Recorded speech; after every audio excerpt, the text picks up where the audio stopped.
Good morning everyone. Welcome to class 3 Hindi subject. आज हमारा नया अध्याय है शेर भर चूना। नया अध्याय शुरू करने से पहले मैं आपसे कुछ प्रश्न पूछना चाहती हूँ।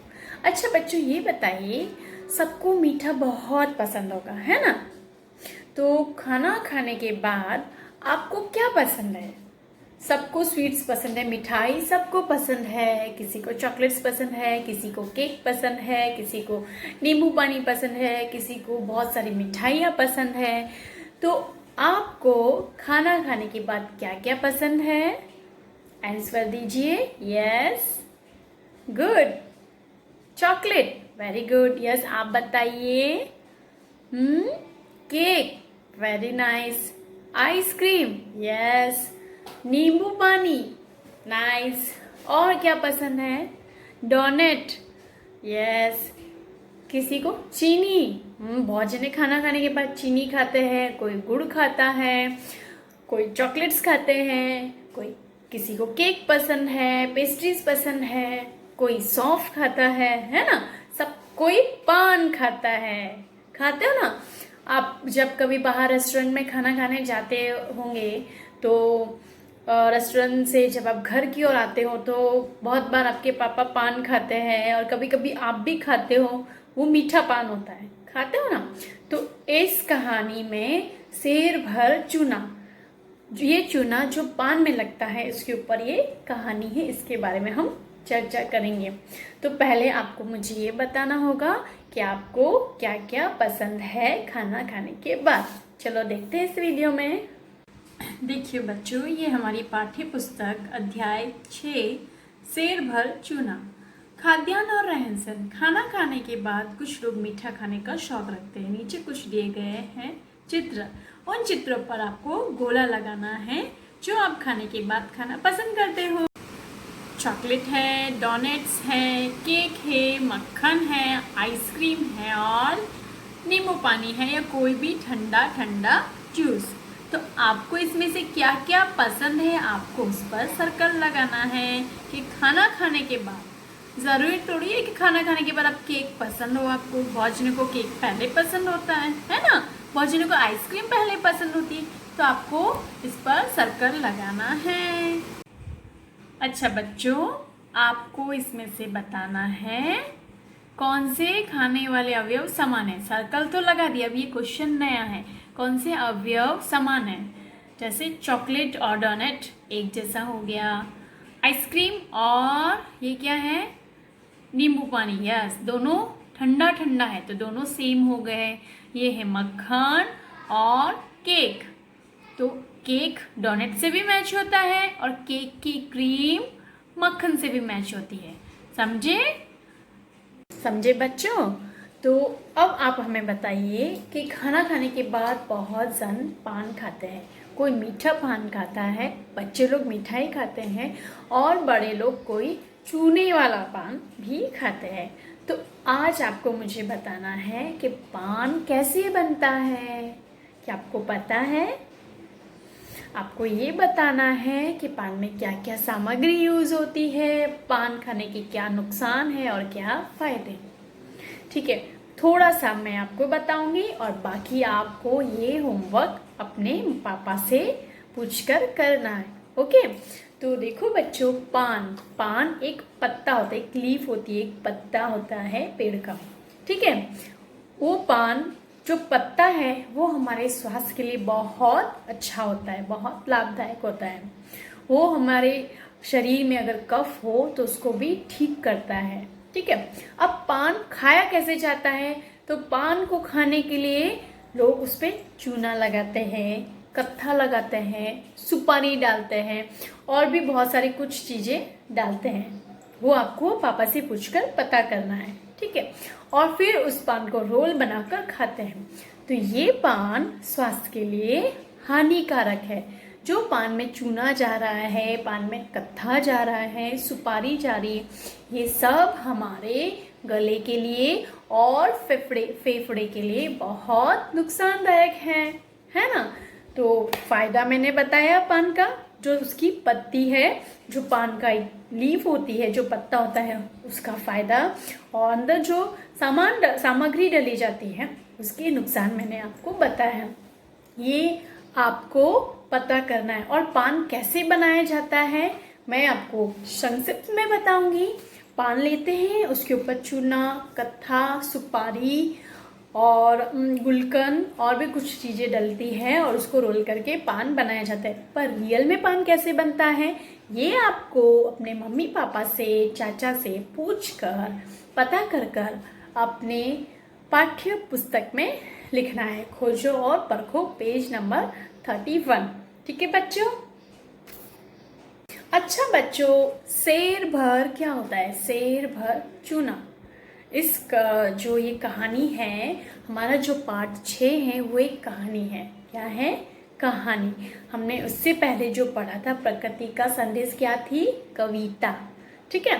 तो ये जो कहानी है शेर भर चूना, तो शेर भर मतलब क्या होता है बच्चों? शेर भर जैसे मुट्ठी भर तो हमने सुना है, मीन्स मुट्ठी जितना। ठीक है, मुट्ठी भर। शेर भर मतलब एक वजन हुआ 1 किलो जितना, नियर अबाउट 1 किलो के जितना। पूरा 1 किलो भी नहीं, 1 किलो से ज़्यादा भी नहीं, थोड़ा 1 किलो जितना समझ सकते हैं हम। तो उतना चूना। चूना क्या होता है वो आपको नहीं पता। चूना होता है गांव में बहुत बार दीवारों पे चूने का कलर किया जाता है। तो चूना एक पत्थर होता है, उसको पानी में भिगाया जाता है और फिर दीवारों पे कलर किया जाता है। ठीक है। और चूना क्या होता है? पान में वो लगाया जाता है। एक वाइट कलर का होता है चूना, वाइट कलर का पत्थर जैसा होता है, मिट्टी का ढेर समझ लो, जो सूखा होता है। और जब उसको पानी में भिगो देते हैं तो वो पिघल जाता है, उसमें पानी में मिल जाता है, घुल जाता है और एक कलर बन जाता है जिससे हम कलर करते हैं। ये चूना पान में भी लगाया जाता है। तो शेर भर चूना मतलब 1 किलो जितना चूना। अच्छा बच्चों, इस कहानी में शेर भर चूने का क्या उपयोग हो रहा है? इस शेर भर चूने के ऊपर क्या कहानी है? चलो सुनते हैं कहानी की ओर। ये है हमारी कहानी शेर भर चूना। जब अकबर बादशाह मुगल साम्राज्य पर राज करते थे तो उनकी राजधानी थी आगरा। कहाँ करते थे बादशाह अकबर? कहाँ? उनकी राजधानी आगरा पर। अकबर के किले के पीछे सकरी सकरी गलियों जैसे जाल छोटे मोटे व्यापारी रहते थे। एक ऐसा ही एक व्यापारी था सुलेमान, जिसकी छोटी सी पान की दुकान थी। सुलेमान बढ़िया पान बनाता था, यही नहीं वह शरबत भी बेचता था, केवड़ा, गुलाब और खसखस का। दुकान के सामने एक चारपाई पड़ी रहती थी। ग्राहक मतलब क्या होता है? जो हम ग्राहक मतलब हम जो सामान खरीदने जा रहे हैं। ग्राहक चारपाई पर बैठकर सुलेमान के साथ बातचीत का मजा लेते थे। जो भी उस दुकान पे आते थे, सुलेमान की दुकान पे, वो ग्राहक उस सुलेमान से बातें करते और मजा करते। एक दिन की बात है, एक अजनबी सुलेमान की दुकान पर आया। दोपहर का समय था, धूप बहुत तेज थी। अजनबी थका हारा सा लगता था। सुलेमान ने उसे ठंडा पानी पिलाया और पूछा, आप क्या इसी शहर में रहते हैं? तो जवाब में बोला, नहीं, मैं तो बहुत दूर से आया हूँ, पास की गली में एक सराय में रुका हूँ। सराय मतलब यात्रियों के ठहरने का स्थान। जो बड़े बड़े जो होटल होते हैं उसी तरह सराय होती है, जहाँ पे यात्री रुकते हैं, आराम करते हैं, रात भर वहाँ पे रहते हैं। दूसरी जगह पर एक आप उसको इंग्लिश में होटल जैसा कह सकते हो, और सराय थोड़ा होटल से अलग होता है। ठीक है। अजनबी मतलब जिसे हम नहीं जानते हो। ग्राहक मतलब खरीदने वाला। व्यापारी मतलब माल खरीदने बेचने वाला। संकरी मतलब पतली। साम्राज्य मतलब राज्य। और बादशाह मतलब राजा। ठीक है। अजनबी चारपाई पर बैठा। उसने कहा, मैं इस उम्मीद से आया हूँ कि शायद अकबर बादशाह मुझे दरबार में कोई जगह दे दे। यह सुनकर सुलेमान चौंक उठा और बोला, दरबार में जगह की उम्मीद रखते हैं आप? यह तो बहुत ऊंचा दर्जा है। दर्जा मतलब पद। बहुत कम लोग इस पद तक पहुंच पाते हैं। अजनबी ने कहा, मैं जानता हूँ, फिर भी मैं अपनी किस्मत आजमाना चाहता। बच्चों, इस कहानी से अभी तक हमने जो पढ़ा, उस कहानी में से मैं कुछ आपको प्रश्न पूछती हूँ, उसके उत्तर आपको कर देने हैं। अच्छा बताइए, जो बादशाह अकबर थे, बादशाह मतलब बहुत बड़े राजा अकबर थे, वो किस राजधानी में राज करते थे? जवाब दो। दिल्ली? नहीं। आगरा? Very good. कहाँ राज करते थे? आगरा राजधानी में। ठीक है। दूसरा मुझे बताओ, आगरा में छोटे मोटे व्यापारी वर्ग कहाँ रहते थे? जो छोटे छोटे व्यापारी आते थे आगरा में, वो कहाँ रहते थे? क्या वो महल में रहते थे? नहीं। तो कहाँ रहते थे? सराय में। कहाँ रहते थे?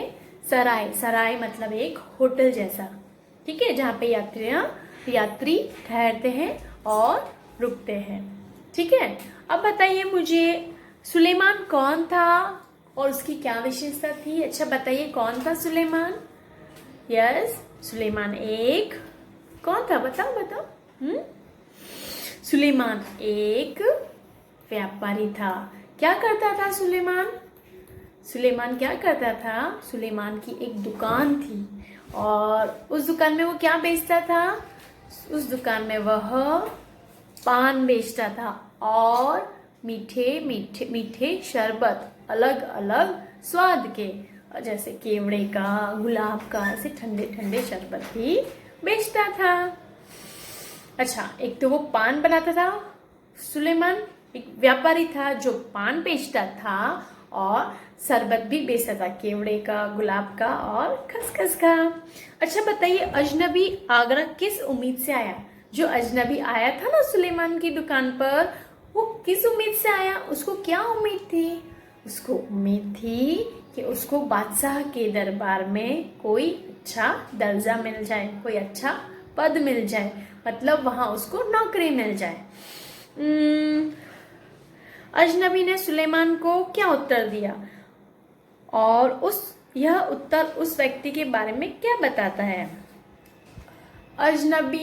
जब सुलेमान ने बताया कि अजनबी ने जब सुलेमान को बताया कि मुझे तो राजा के दरबार में मैं तो मतलब कि काम करने के लिए आया हूँ, तो सुलेमान ने बोला कि इतने बड़े राजा के महल में आपको काम कैसे मिलेगा?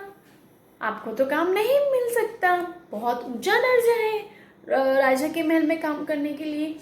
तो उस व्यक्ति ने, उस अजनबी ने कहा, मैं जानता हूँ, फिर भी अपनी किस्मत आजमाना चाहता हूँ।